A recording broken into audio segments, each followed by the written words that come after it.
Assalamualaikum warahmatullahi wabarakatuh. Perkenalkan, nama saya Andi Nuraini dari Prodi Sosiologi Agama. Nah, di sini saya akan mencoba menguraikan tentang materi fenomenologi agama.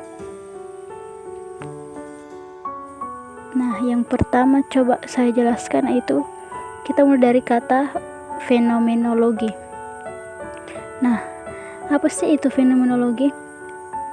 Fenomenologi adalah ilmu tentang penampakan atau fenomena menurut Husserl, yang artinya semua perbincangan tentang esensi di balik penampakan dibuang jauh-jauh.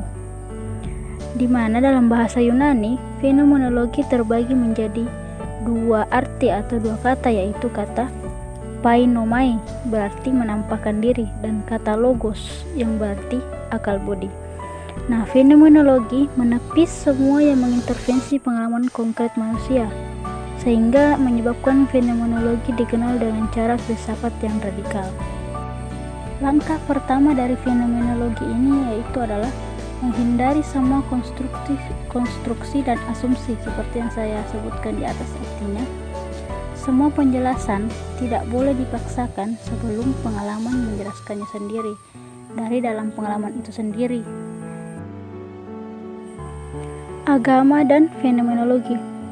Agama adalah suatu disiplin yang mencoba meneruskan proyek pencarian kepastian dengan cara yang berbeda.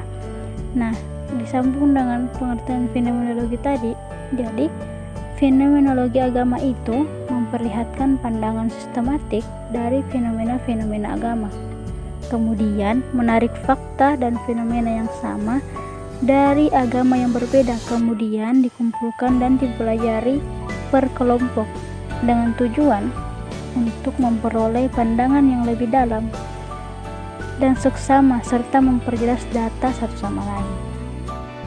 Nah, kita mulai masuk di penelitian komparatif agama, yang artinya pendekatan digunakan dalam penyelidikan agama, yaitu ada 3.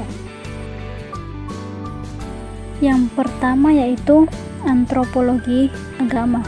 Penelitian antropologi agama. Antropologi agama adalah ilmu yang mengkaji manusia yang berbudaya serta memahami agama dengan melihat wujud praktis keagamaan yang tumbuh dan berkembang dalam masyarakat. Nah, pendekatan ini dalam memahami agama tidak hanya sebagai doktrin saja, tapi juga dapat memahami agama yang bersifat pluralis. Pendekatan antropologi juga membutuhkan pengamatan langsung dengan turun ke lapangan. Ini dapat digunakan dalam melihat suatu masalah atau digunakan pula untuk memahami masalah. Nah, pendekatan antropologi ini biasanya berpusat pada penelitian di bagian misalnya upacara, tindakan, peribadatan, kebiasaan dan kepercayaan agama di lokasi itu atau di masyarakat tersebut gitu. Kemudian yang kedua yaitu pendekatan psikologis agama.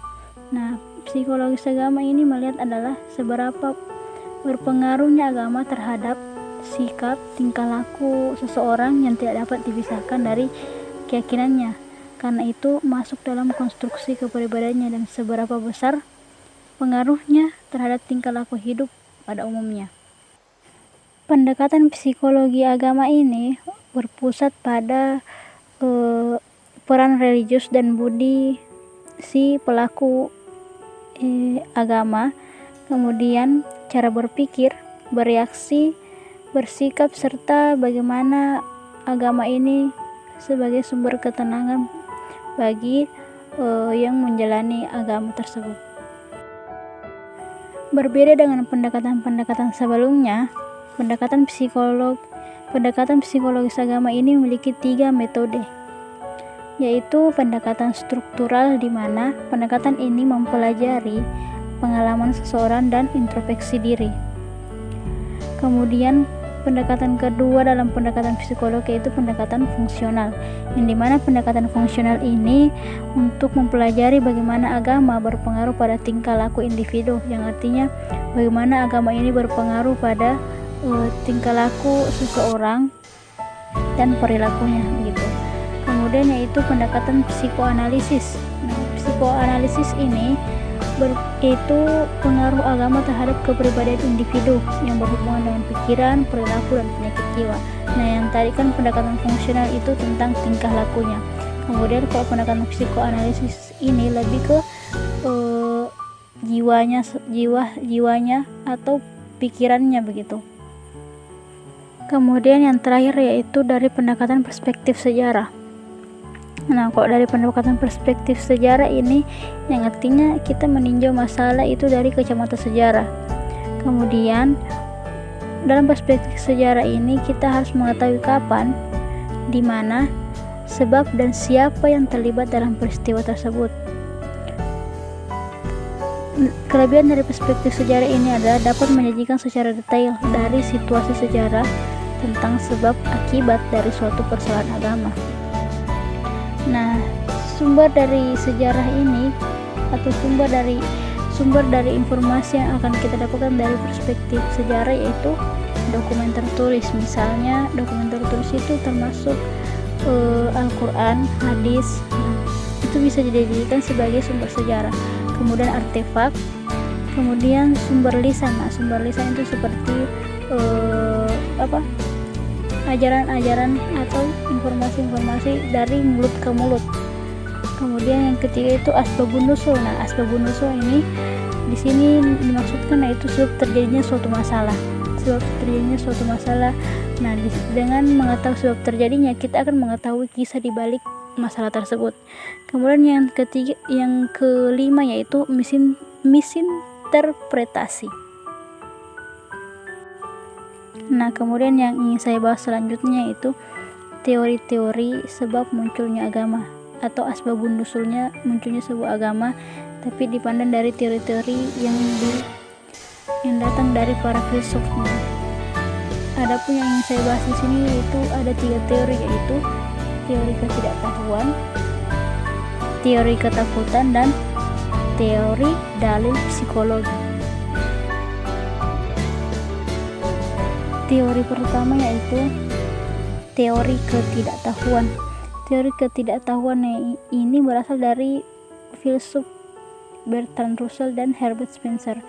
Ini merupakan 2 filsuf yang mencetuskan teori ketidaktahuan tersebut.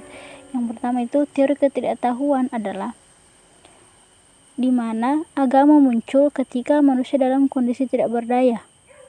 Artinya agama ini muncul ketika mereka mengalami kondisi yang tidak menguntungkan begitu.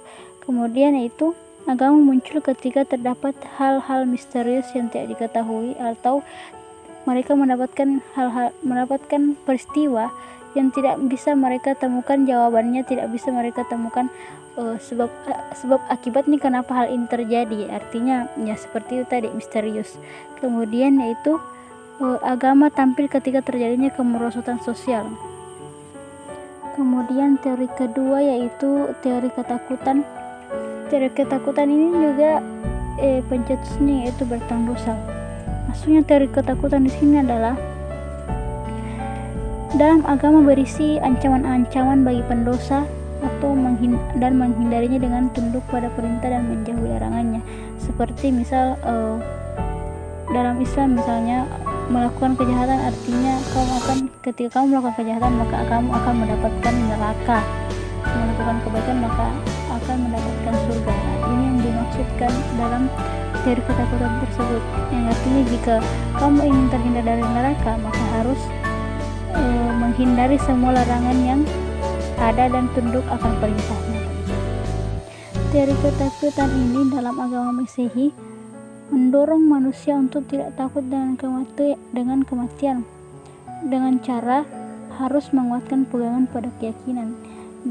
Artinya ini kembali lagi dengan ancaman tadi bahwa kalau kau tidak ingin takut dengan kematian, maka kamu harus betul-betul yakin dengan apa yang kau anut sekarang atau keyakinan yang ada begitu. Kemudian yang ketiga yaitu Edward Bernard Taylor dengan teori dalil psikologinya. Nah, teori dalil psikologi ini maksudnya itu manusia meyakini akan adanya unsur fisik dan unsur jiwa atau roh. Kemudian agama dari teori dari psikologi itu muncul bersamaan dengan adanya kesadaran manusia berpersepsi. Artinya teori dari psikologi ini datang dari pikiran manusia. Berpindah dari teori-teori sebab munculnya agama, yaitu kita masuk ke 4 unsur pokok agama. Yang pertama yaitu adanya zat yang sakral. Maksudnya zat yang sakral itu zat yang kita sembah, misal Allah, dewa dalam agama lain. Nah, itu termasuk zat yang sakral, atau itu yang dimaksud dengan zat yang sakral. Kemudian yang kedua yaitu adanya kitab suci. Nah, kitab suci maksudnya di sini ada pegangan yang mereka jadikan sumber ajaran begitu, yang mereka jadikan sebagai pegangan atau panutan. Kemudian yang ketiga itu sistem ibadah. Maksudnya di sini ada tradisi, ada adat istiadat yang mereka lakukan. Kemudian yang keempat yaitu ada kelompok atau jamaah. Artinya ada penganut dalam agama ini yang lebih dari satu, artinya berkelompok. Nah, sekian dari saya tentang penguraian fenomenologi agama dan sejenisnya. Mohon maaf atas kekurangannya. Minallahi musta'an walaihi tiklan. Assalamualaikum warahmatullahi wabarakatuh.